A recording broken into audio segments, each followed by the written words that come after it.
excusez-moi du mot, ce soir, le Seigneur ne nous veut pas coucher, il ne veut pas assis, il ne veut pas à genoux, mais il dit bien dans le texte de la parole du Seigneur qu'il nous veut debout. Amen. Et bien pour cela, Seigneur, eh bien, il faut être à la réunion, il faut être à l'écoute de la parole du Seigneur. Vous savez, un chrétien ne marche pas comme il veut. Hein, il y a un chrétien qui dit, Seigneur, je veux marcher, mais comme toi tu veux, Seigneur. Un chrétien ne marche pas comme lui il le veut. Un chrétien, il marche selon, eh bien, la Bible, selon la parole du Seigneur. Amen. Hein, le Seigneur, il va dire dans sa parole, je vous ai laissé mes commandements. Et Seigneur, eh bien, on doit suivre la parole du Seigneur pour marcher. Amen. Un chrétien ne va pas en reculant. Un chrétien va de progrès en progrès. Amen. Gloire à Dieu. Un chrétien, mais Seigneur, il est appelé, eh bien, Seigneur, on peut dire comme ça, il y a des étapes dans la vie chrétienne. Hein, on ne doit pas rester, un chrétien ne doit pas rester toujours au même stade. Un chrétien ne doit pas reculer, malgré des fois qu'il y a des circonstances dans la vie, Seigneur, eh bien, qu'on aurait tendance à plus être debout. Mais Seigneur, à prendre du recul, et des fois, Seigneur, eh bien, prendre une chaise et dire, Seigneur, ben, je suis fatigué, je veux m'asseoir. Et puis des fois, Seigneur, eh bien, quand on est assis, des fois on a envie, excusez-moi du mot, ce soir on a envie de se coucher. Et vous savez que quand on se couche, eh bien, le mot est là, hein, on a tendance à s'endormir. Il y a un texte dans la parole du Seigneur qui dit, réveille-toi du sommeil de la mort. Amen. Hein, c'est un texte bizarre un petit peu, mais ça veut dire ce que ça veut dire, c'est de Jésus. Hein, ne soyons pas endormis ce soir, parce que Jésus, il revient bientôt. Amen. Ce que 12 a dit, la Bible, prépare-toi à la rencontre de ton Dieu ce soir. Amen. Alors peut-être que Seigneur, eh bien, dans cette vie chrétienne, eh bien, Seigneur, peut-être que tu as pris du recul. Peut-être que Seigneur, eh bien, tu n'es plus debout, comme le texte il le dit. Hein, tu n'es plus, mais Seigneur, en la première place. Eh bien, ce soir, le Seigneur va te parler. Amen. Il va te rétablir parce que la Bible dit que Dieu est amour. Amen. La Bible dit, je l'ai dit l'autre jour, la Bible dit qu'il comprend le langage des larmes. Amen. Peut-être que tu traverses une difficulté, il y a un problème, et puis l'ennemi est là, et puis il est toujours là de toute façon pour nous mettre des bâtons dans les roues. On va le voir ensemble ce soir. Amen. Alors pourquoi? Mais c'est de Jésus, il faut paraître debout. J'ai marqué pourquoi? Mais parce que tout simplement, parce que Satan a juré notre perte. Hein? Et la Bible dit qu'il n'a très très peu de temps. Hein, vous avez vu, il n'y a pas besoin d'être des grands prophètes, des grands savants, des théologiens pour savoir, nous on est au courant de ces choses-là, parce qu'on lit la Bible et on est des chrétiens ce soir. Amen. Hein, mais vous savez, le message de la parole du Seigneur ce soir, il s'adresse aussi bien pour toi, peut-être qu'il n'appartient pas encore à Dieu, peut-être que toi, Seigneur, eh bien, que tu as fait une expérience, il y a peut-être des mois, des années, Seigneur, peut-être que tu avais donné ton cœur à Dieu, et au fur et à mesure, eh bien, tu as pris du recul, et tu n'arrives plus à avancer, tu n'arrives plus à être debout dans la première place. Et que le Seigneur il est capable de te rétablir ce soir. Amen. Veillez et priez en tout temps, afin d'avoir la force d'échapper à toutes ces choses. Pourquoi? J'ai marqué parce que Satan a juré notre perte. Et nous devons tenir debout devant les ruses, j'ai marqué du diable, car l'ennemi est très malin. Amen. Hein, on peut tomber dans une fatigue, j'ai marqué spirituelle, et l'ennemi, eh bien Seigneur, il en profite. Hein? L'ennemi il en profite, et pour cela, il faut avoir du discernement, de la sagesse. Amen. Hein, vous savez, des fois, on peut passer à travers, on peut passer, Seigneur, eh bien, une difficulté, on peut passer eh bien, dans un désert. Hein, vous savez, le désert, personne n'aime le désert, c'est pas terrible. Hein, pour celui qui connaît, Seigneur, le désert, moi j'étais en Israël, eh bien, ça fait des kilomètres de sable, de dunes, de montagnes, des fois. Et Seigneur, on n'a plus de repères. Hein, on n'a plus de repères. On se sent, Seigneur, abandonné. On n'a plus de projet, tout s'arrête. On n'a plus de solution, on n'a plus de repères, plus de chemin. Bon, Seigneur, on dirait que tout nous semble abandonné autour de nous. On dirait des fois, Seigneur, que notre prière, eh bien, elle ne dépasse pas le plafond de notre chambre. Ou des fois, là où on va prier, on dit, Seigneur, est-ce que tu écoutes réellement ma prière? Mais peut-être des fois, il faut se remettre en question et dire, Seigneur, est-ce que je suis comme toi tu le veux? Est-ce que, Seigneur, eh bien, tu veux que je sois, Seigneur, Seigneur, façonne-moi. C'est peut-être que j'ai pris du recul et je ne suis plus, Seigneur, eh bien, comme toi tu le voulais autrefois. Un chrétien, Seigneur, eh bien, il marche, comme je le dis, selon la parole du Seigneur.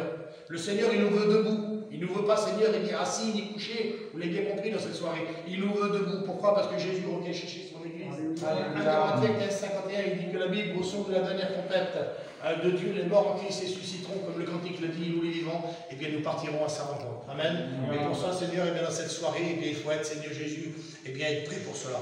Et des fois, vous savez, il y a des circonstances dans la vie, mais Seigneur, que comme je l'ai dit, on traverse le désert, et il y a ce texte de la parole de Dieu qui dit, je suis le chemin, la vérité et la vie, nul ne vient au Père que par moi. Et pour ça, Seigneur Jésus, mais il faut bâtir son foyer, il faut bâtir sa vie chrétienne, et bien non pas sur le sable, parce que comme je vous l'ai dit, le sable, c'est pas terrible, on n'a plus de repères, on n'a plus rien du tout, mais il faut bâtir sa vie chrétienne, et bien tout simplement sur le roc. Vous savez, je pensais à ça tout à l'heure, hein, quand le texte de Matthieu 24, je crois qu'il dit que, et bien tout simplement, qu'il dit qu'il y avait deux fondations, Hein, deux fondations, un sage et un insensé. La Bible dit, les mecs, ils ont bâti la même maison. Et quand on, Seigneur, je pense à ça, si on aurait mis ces deux mêmes maisons à côte à côte, les mêmes matériaux, les mêmes choses, les deux mêmes maisons, peut-être les mêmes identiques. Mais la différence, c'est qu'il y en a un, Seigneur, qui a bâti sa maison sur le roc. Pour bâtir des fois sur le roc, eh bien, il faut faire des sacrifices. Vous savez, quand on va bâtir sur du sable ou sur le terrain qui n'est pas stable, on va dire comme ça, eh bien, c'est facile. Mais quand il faut bâtir sur le roc, c'est plus compliqué. Pourquoi? Parce qu'il faut casser, il faut salir les gars, il faut mettre du temps. Et des fois, et puis c'est pas facile. Hein, et puis ça me fait penser au problème de la vie. Des fois, vous savez, des fois, on ne veut pas la maladie, on ne veut pas le problème. Des fois, pour les enfants dans le foyer, les fêtes, les anniversaires, on se fait du souci. Mais Seigneur, ça fait partie de ce monde. La Bible dit qu'on est dans ce monde, mais un enfant, on n'en fait plus partie. C'est vrai, c'est on n'en fait plus partie. Alors, le Seigneur nous veut debout. Alors, soyons ce soir, eh bien, Seigneur, je ne sais pas comment dire ça ce soir, mais veillons et prions ce soir. Amen. Hein, l'ennemi a joué notre perte, et la Bible dit qu'il a peu de temps. Il a peu de temps, Seigneur. Alors, son rôle à lui, c'est de faire tomber les chrétiens, les serviteurs de Dieu, c'est de faire tomber l'Église. C'est bien compris dans cette soirée. Alors, Seigneur, eh bien, peut-être que tu as pris du recul, et bien, dans cette soirée, la parole de Dieu te parle ce soir. Amen. Jésus, j'ai marqué, nous veut debout, pas assis, pas couché. Hein. J'ai pris des exemples dans la parole du Seigneur. Hein, j'ai marqué le plan de Dieu, bien entendu, ce soir, c'est de sauver l'homme et la femme. De sauver le Seigneur Jésus, hein, sa créature.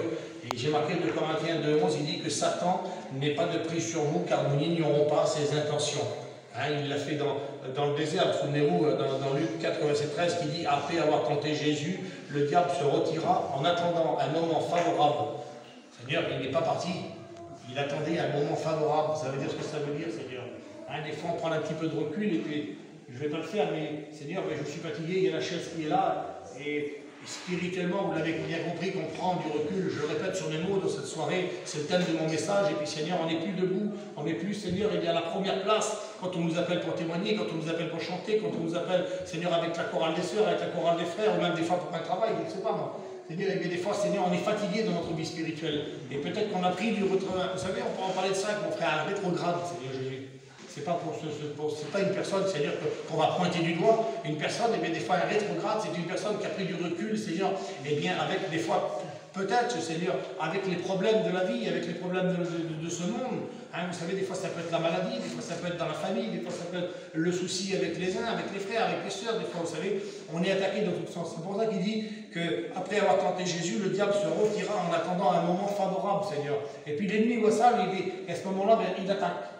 Et c'est comme ça, Seigneur. Vous savez, moi je suis un garçon qui fait du cirque, et dans notre famille, on a vu des lions. On sait ce que c'est un lion. C'est pour ça que la Bible a dit, il est là comme un lion rugissant, sachant qui il va dévorer. Il sait. Vous savez, un jour, j'étais avec un garçon qu'on connaît bien, c'est de la famille à ma belle-sœur, et puis ils avaient des lions. Et puis mon beau-frère, il avait deux petits zébus. Il avait la mère, et puis elle avait fait un petit bébé. Et puis les lions, ils étaient dans la cage, et puis ils tournaient comme ça, ils tournaient. Et puis je disais au garçon qui avait des lions, j'ai dit, toi le lion, j'y guette le tout petit. Il ne guette pas le plus grand, j'y guette le tout petit. Et il me dit en rigolant, mais ça il ferait juste un petit casse-croûte. Parce qu'il était tout petit, il venait de naître. Et puis j'ai dit, tu vois, j'ai le guette, on dirait que la petite bête, elle va peut-être pas passer, elle va peut-être mourir, et puis il sait peut-être que ce sera pour lui en rigolant. Et peut-être une semaine après, peut-être une semaine, 10 jours, peut-être, cette petite bête, c'est-à-dire, eh bien, on aurait dit qu'elle le sentait, elle est morte, c'était mon beau-frère, elle n'a pas survécu. Et le garçon, on dit de la mettre à l'abattoir, il l'a donné au lion. Et j'ai dit, tu vois, j'ai regardé, il le sentait que la bête allait mourir. Et c'était pour lui. C'est pour ça que la Bible dit, il est comme un lion rugissant, sachant qui il va dévorer. Il ne va pas dévorer quelqu'un, Seigneur, qui envoie, excusez-moi du mot, ce soir, qui est ici, qui est debout, hein, qui veille, qui prie, c'est-à-dire qui chante, qui témoigne. Il va en profiter, Seigneur, bien sûr, que des fois il va nous faire du mal. Il va profiter sur la personne qui aura pris du recul. Sur la personne, des Seigneur, qui sera peut-être un petit peu rétrograde, Seigneur, par le problème, par la difficulté, par le souci ce soir. C'est pour ça que la Bible dit, veillez et priez. Alors si, Seigneur, eh bien, tu as pris du recul, peut-être que tu ne pries plus. Peut-être, Seigneur, eh bien, que, je ne sais pas, dans cette soirée, tu ne pries plus comme autrefois. Tu n'oses plus crier à Dieu. Peut-être que le problème t'a entouré. Et bien, Seigneur, il est capable de te bénir ce soir. Amen. Amen. Et il nous veut debout. Pas assis, pas couché ce soir. Amen. Hein, j'ai marqué donc, il surveille, il examine, il constate, et ensuite il nous fait du mal. Hein, j'ai marqué encore une note ici. On va le lire ensemble. Hein. Dieu donne des solutions. Dieu nous parle et Dieu va nous bénir ce soir. Amen. Vous savez, dans Ézéchiel 2, verset 1, il dit que le Seigneur, il dit, me dit, fils de l'homme, tiens-toi debout, je vais te parler. L'Esprit, comme je vous l'ai dit tout à l'heure, l'Esprit entra en moi, comme il m'avait été dit, il me fait tenir debout et j'entends celui qui me parle. Amen, quelle beauté c'est de Jésus quand on est debout. Hein, ça veut dire ce que ça veut dire quand on est debout. Et Seigneur, eh bien, on écoute la parole du Seigneur et cette parole eh bien, nous fait du bien, elle nous rentre dans notre cœur. Et puis Seigneur, des fois on s'examine nous-mêmes, on dit Seigneur, eh bien, peut-être que c'est vrai, peut-être que j'ai pris du recul, peut-être Seigneur, eh bien, que des fois, on le voit, Seigneur, dans des salles, Seigneur, eh bien, vous savez, un jour j'étais dans une grande salle et puis c'était, je me rappelle, je ne vais pas dire le nom, mais c'était dans une grande salle et puis j'étais à 2-3 derniers rangs comme ça, puis j'ai dit Seigneur, j'aurais pas le temps de prier, tellement qu'il y a du monde. Il y avait peut-être 300-400 membres dedans. Et j'ai dit j'aurais pas le temps de prier et puis c'était un culte. C'est-à-dire, ça m'a fait bizarre, il n'y avait que deux prières. Il n'y avait que 2 prières, 2 ou 3 prières. Et j'ai crié à Dieu, j'ai prié, et puis je me suis dit, Seigneur, comment ça se fait qu'il y a une grande salle comme ça, qu'il y a des centaines et des centaines de personnes, personne ne s'adresse à Dieu, personne ne remercie Dieu pour la parole du Seigneur. Je ne comprenais pas, Seigneur Jésus. Mais ça fait partie de la parole du Seigneur, parce que la Bible a dit, trouverai-je la foi quand je reviendrai. Amen. Est-ce que le Seigneur trouvera-je la foi? Est-ce que tu as toujours la foi que le Seigneur l'a mis dans ton cœur? Est-ce que le Seigneur, il a toujours cette flamme, Seigneur? Est-ce que tu es toujours bouillant pour lui? Il faut être bouillant pour le Seigneur ce soir. Amen, gloire à Dieu. Il faut être debout, la Bible dit debout. Et quand on est debout, Seigneur, eh bien on écoute la parole du Seigneur. Amen.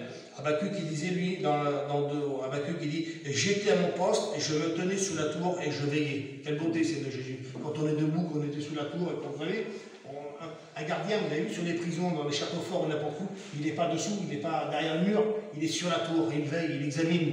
Habakkuk, lui, j'étais sur la tour pour voir ce que l'Éternel me dirait. C'est beau, Seigneur, quand on est sur la tour.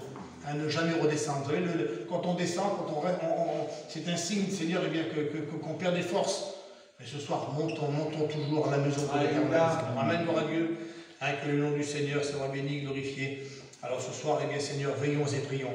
Amen. J'ai marqué, Dieu nous parle. Il n'y a pas plus beau, c'est de Jésus que la parole du Seigneur. L'Éternel soutient tous ceux qui sont redressés. L'Éternel soutient tous ceux qui tombent. L'Éternel redresse. L'Éternel, excusez-moi, j'ai pas mes lunettes, l'Éternel soutient tous ceux qui sont tombés, il redresse tous ceux qui sont courbés. Peut-être que ce soir, eh bien, Seigneur, tu es courbé par le poids de ce monde. Je le répète avec mes mots, c'est le message de ce soir, Seigneur. Peut-être que tu es courbé, peut-être que tu n'en peux plus, comme je l'ai dit, et peut-être que tu es peut-être même de quitter l'église, je ne sais pas moi. Mais le Seigneur, ce soir, il te rappelle, et puis il te dit qu'il t'aime, et puis il écoute ta prière. Amen. Il sait le problème que tu passes. Il sait c'est de la difficulté que tu passes ce soir. Et il est capable de te rétablir ce soir. Amen. Gloire à Dieu. La Bible dit qu'il soutient. Amen. Quelle beauté. Vous savez qu'on peut, si le frère il est fatigué, mais moi je suis là à côté, mais je vais le soutenir. Amen. Hein? Et bien Seigneur, c'est ça. Un chrétien doit soutenir. Et bien le Seigneur, lui, il est plus que ça, lui. Il nous soutient dans nos faiblesses. Des fois on passe par le problème, des fois on passe par la difficulté. On se sent, des fois on croit, Seigneur, qu'on est tout seul, mais on n'est pas tout seul. Il est toujours, la Bible a dit. Il l'a dit dans sa parole. Il y aura des moments difficiles, mais jusqu'avec vous, jusqu'à la fin des temps. Et pour ça, Seigneur, eh bien, il faut veiller et prier. Amen, gloire à Dieu. Il redresse. Peut-être que tu es courbé, et le Seigneur va te relever ce soir. Amen, gloire à Dieu. Dieu veut te rétablir ce soir. La Bible a dit dans Jacques que la prière du juste a une grande efficacité. Peut-être que tu es découragé même ce soir. La Bible dit qu'il comprend le langage des larmes. Amen, c'est beau ça. Un homme ne peut pas comprendre le langage des larmes. Mais lui, Jésus, comprend le langage des larmes. Amen. Que le nom du Seigneur soit béni et glorifié. J'ai marqué il y a combien de temps, Seigneur, que tu n'as peut-être pas parlé à Dieu?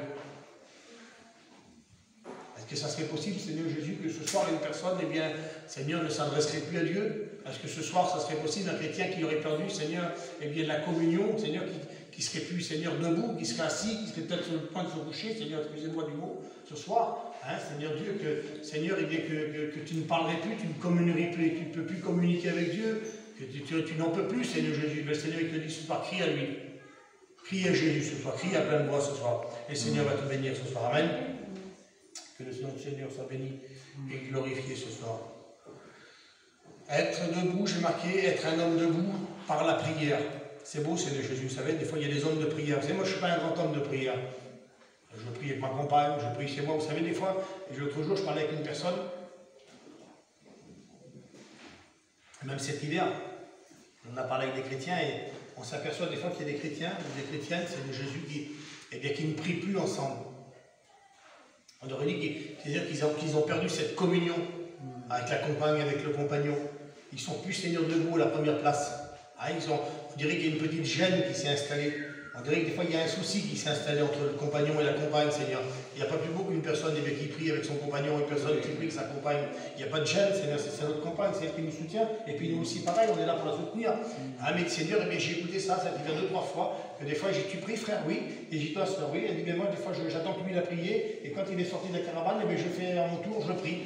Est-ce qu'un chrétien réagit comme ça, Seigneur? On ne peut pas progresser. On ne peut pas avancer si on prie chacun de son côté. Il faut prier ensemble ce soir. Amen. Hein, Seigneur, ce soir, Seigneur, la Bible dit veillez et priez en tout temps. Et bien ce soir, tu peux prier, peut-être que tu ne le faisais pas. Peut-être qu'autrefois tu ne l'as jamais fait. Et bien tu peux prier avec ta compagne, tu peux prier avec ton compagnon, jeune fille, jeune garçon, tu peux prier avec tes parents. Hein, c'est beau, c'est de Jésus. C'est ça la prière. La prière du juste, elle a une grande efficacité. La Bible elle dit dans Acte 10, j'aime ce verset de la parole du Seigneur, et puis c'est un verset que je cite souvent, Seigneur. La Bible elle dit que celui qui se croit debout, qu'il prenne garde de ne point tomber. C'est-à-dire, ça peut arriver, oui, ça peut arriver, j'ai pris des exemples, mais je ne vais pas tous les dire, ce soir c'est une réunion de prière, et puis je voudrais laisser la place à la parole du Seigneur, et puis à un moment à la prière, et c'est important ce soir, qui dit que celui qui se croit debout, Seigneur, eh bien, qu'il ne prenne garde de ne point tomber. Hein, Seigneur, eh bien, ça arrivait, Seigneur, à des hommes terribles, hein, ça arrivait à des hommes de la mission, ça arrivait à des grands chrétiens, des fois on dit, Seigneur, pas possible, pas lui. Seigneur, cette personne-là, je l'ai vu l'autre jour, il était dans l'église, il chantait des cantiques, il y a même des serviteurs de Dieu. Hein. On a vu des serviteurs de Dieu tomber, Seigneur Jésus, des hommes qui étaient debout, des hommes qui étaient comme moi, qui étaient dans le pupitre, qui étaient en train de prêcher la parole de Dieu, et qui n'ont pas veillé, qui n'ont pas prié, qui n'ont pas pris garde, et puis que l'ennemi il était là, qu'il surveillait, qu'il examinait, qu'il constate, il voit tout, Seigneur, et puis qu'à la première flèche, eh bien, Seigneur Jésus, l'ennemi, il est venu le terrasser. Pourquoi? Parce qu'il manquait de prière, il manquait de consécration. Et bien, Seigneur, un chrétien, et Seigneur Jésus, il est assis à la prière ce soir. Amen. L'arme la plus redoutable dans la parole du Seigneur que Dieu nous a donnée, c'est la prière ce soir. Amen. Faisons tomber les barrières ce soir, Seigneur Jésus. Hein, le cantique le dit, Seigneur, et puis je le répète sur mes mots, hein, Jésus revient chercher son Église. Amen. Mais pour ça, Seigneur, il le dit, veillez et priez, afin d'échapper à toutes ces choses et de tenir debout devant les ruses de l'ennemi. Amen. Hein, que l'ennemi ne vienne pas prendre, Seigneur, ce que tu as reçu. Hein. Que celui qui se croit debout, qui ne prenne garde de ne point tomber. Hein, des fois, on se croit debout, on se croit solide comme un roc, hein, comme les deux fondations que je vous ai dit tout à l'heure, les deux mêmes maisons, identiques.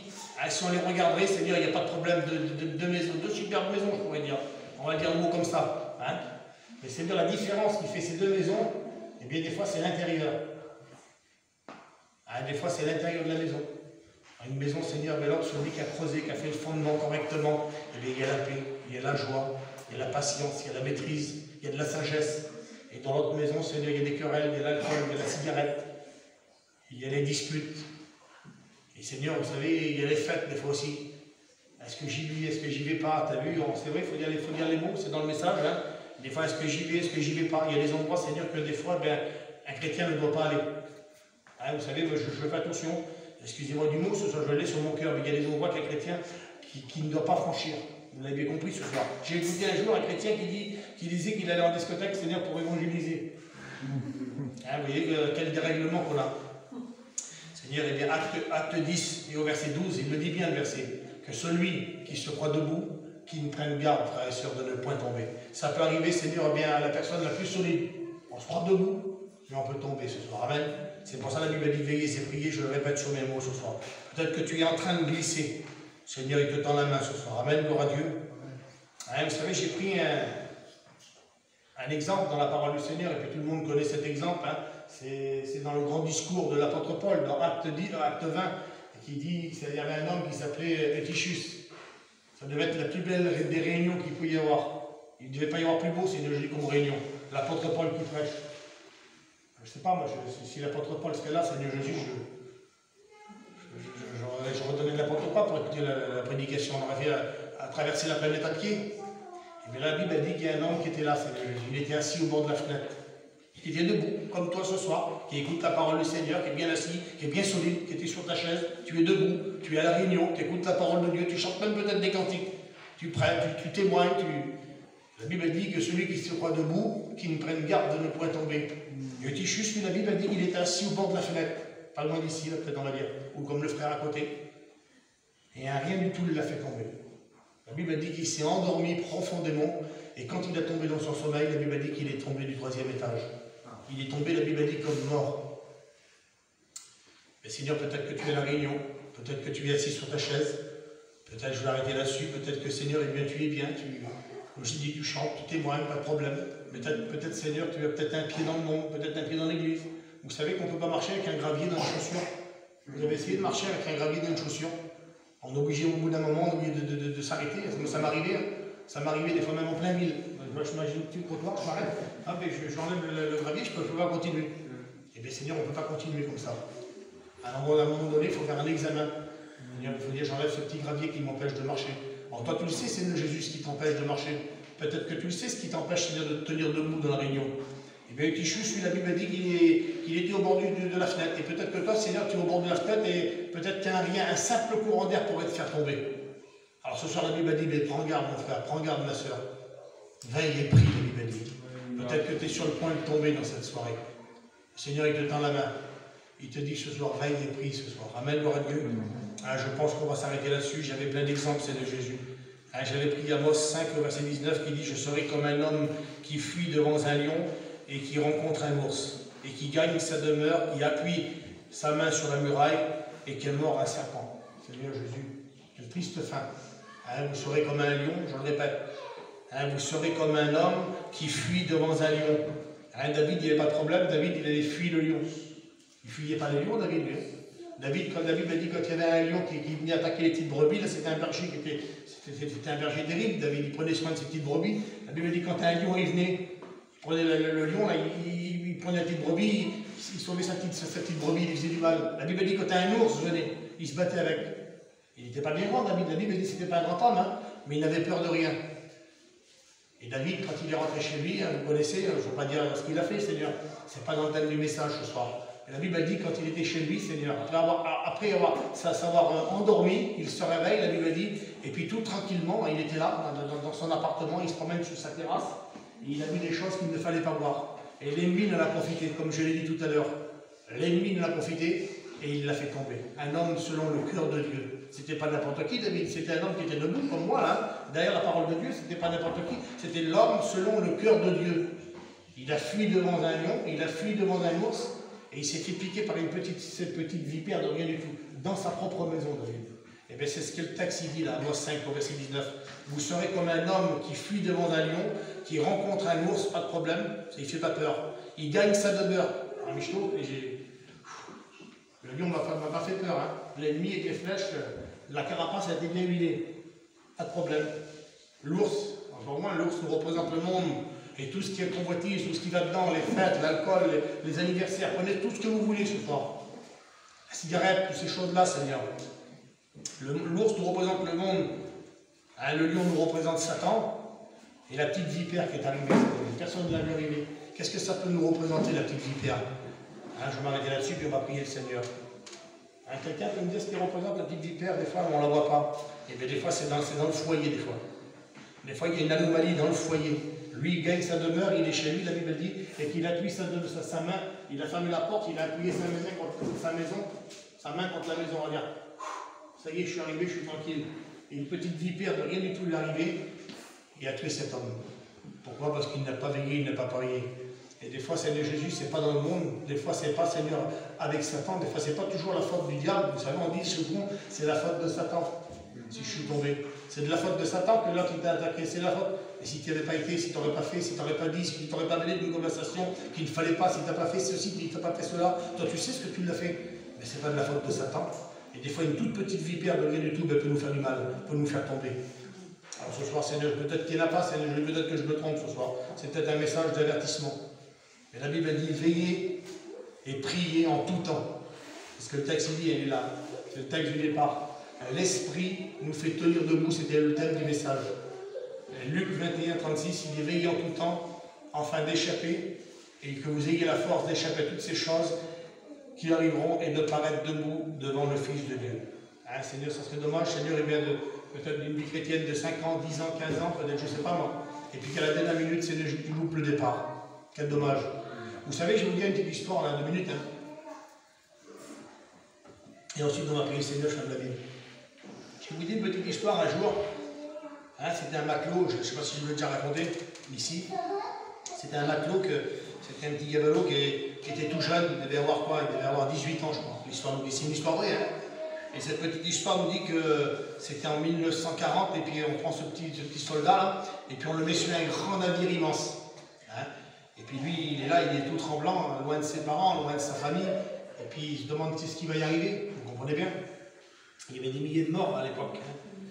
Et puis ce petit matelot, on le met dedans, et puis la seule chose qu'on lui donne un gilet de sauvetage, et puis le capitaine, il lui dit, tiens, prends ça, va mettre ça dans ta cabine, et surtout fais attention. Parce que si le bateau viendra à couler, ben, ça peut te sauver ta vie, ça peut te sauver ta peau. Alors ce petit soldat, là, tout le monde le regarde, et puis il était un petit peu chétif comme ça, et puis il avait peur de tout, un petit peu. Et c'était normal, c'est loin de ses parents, loin de sa famille, et puis c'était en pleine guerre. Et ce petit soldat, là, il prend ce gilet-là, et puis il le met sur lui. Et puis il y a ses camarades qui étaient là, et puis tout le monde se moquait de lui, il faisait beau, il n'y avait pas de problème, il était là, et puis il avait des fois le bateau, il avait le pont, vous avez commencé, il y a des exercices sur les bateaux. Et puis lui, il avait toujours ce petit gilet sur lui. Et les autres, ils étaient, ben, Seigneur, il était en torse nu, il faisait leurs affaires, en t-shirt. Et lui, les autres, ils disaient, ben enlève ton gilet, tu vois bien que le bateau ne va pas couler, regarde, on est en pleine mer, il n'y a rien du tout. Et l'histoire nous dit que ce petit soldat-là, nuit et jour, tant qu'il était sur le bateau, il a gardé son petit gilet de sauvetage. L'histoire nous dit que dans cette histoire, qu'un jour, hein, c'était pas. Vous savez, il y a un cantique qui dit c'est par une belle journée. Vous avez vu, le ciel est bleu, pas de problème. Et l'ennemi, il est là, comme je vous l'ai dit, puis il surveille. Et l'histoire dit qu'un jour, il est arrivé un sous-marin. Et puis il a lancé une toupie. Personne ne l'a vu arriver. Et l'histoire dit que le bateau, il a coulé. Le seul et unique survivant qu'il y avait. Malgré les moqueries, malgré ce qu'on a pu y dire. La seule et unique survivant qu'il y avait, c'était ce petit soldat qui avait, Seigneur, et bien ce petit gilet de sauvetage. Tellement qu'il avait peur. On lui a dit une seule fois, prends ce petit gilet de sauvetage. On y a pas dit 50 fois. Hein. On y a dit une seule fois, quand il est rentré à bord du navire, on a dit, prends ce petit truc là, ce gilet de sauvetage de rien du tout, ça peut te sauver ta vie, ça peut te sauver ta peau. Je le dis avec mes mots à moi ce soir. Lui, il a eu peur, il l'a mis. Et ça a sauvé sa vie ce soir. Et notre gilet de sauvetage à nous ce soir, c'est la parole du Seigneur. Amen. Hein, c'est le passeport qui nous amène au ciel ce soir. Hein, l'apôtre Jacques qui dit, ne vous bornez pas à écouter la parole du Seigneur, mais mettez-la en pratique ce soir. Amen. Alors Seigneur, eh bien, comme je l'ai dit, si tu es sur le point, Seigneur, de glisser, hein, si tu es sur le point de tomber ce soir, si tu es sur le point de t'assire ce soir, le Seigneur, il vient peut-être te coucher, excusez-moi du mot ce soir. Le Seigneur, il dit, veillez en tout temps, de paraître debout devant le Fils de Dieu quand il reviendra. Amen. On prie, Seigneur.